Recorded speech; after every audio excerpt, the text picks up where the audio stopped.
Strength in weakness. How God uses our struggles.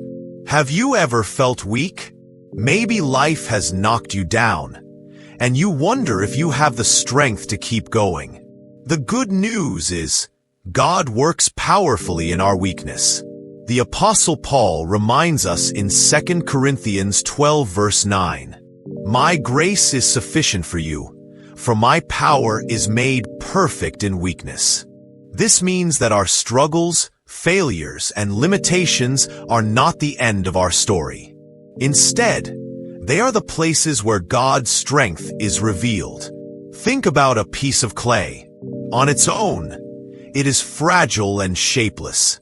But in the hands of a skilled potter, it becomes something beautiful. That's how God works in our lives.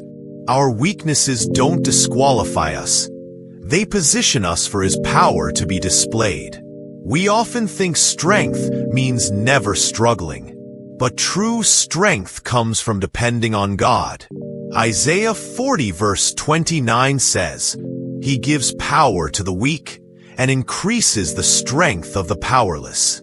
When we admit our weakness, we invite God to step in.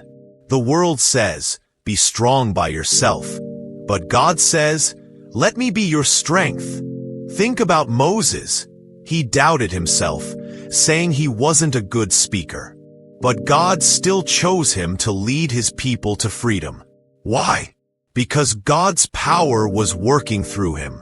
Or consider David, just a young shepherd boy, facing a giant.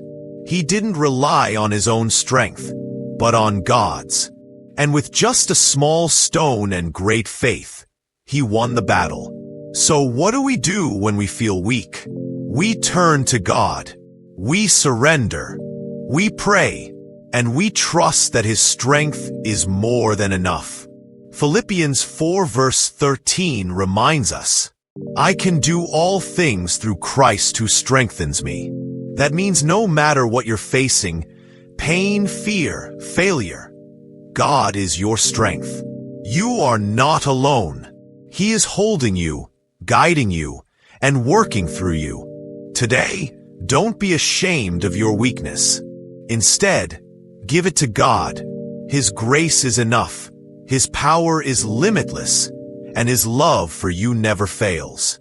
If this message encouraged you, share it with someone who needs hope today. Remember, when you feel weak, that's when God's strength shines the brightest.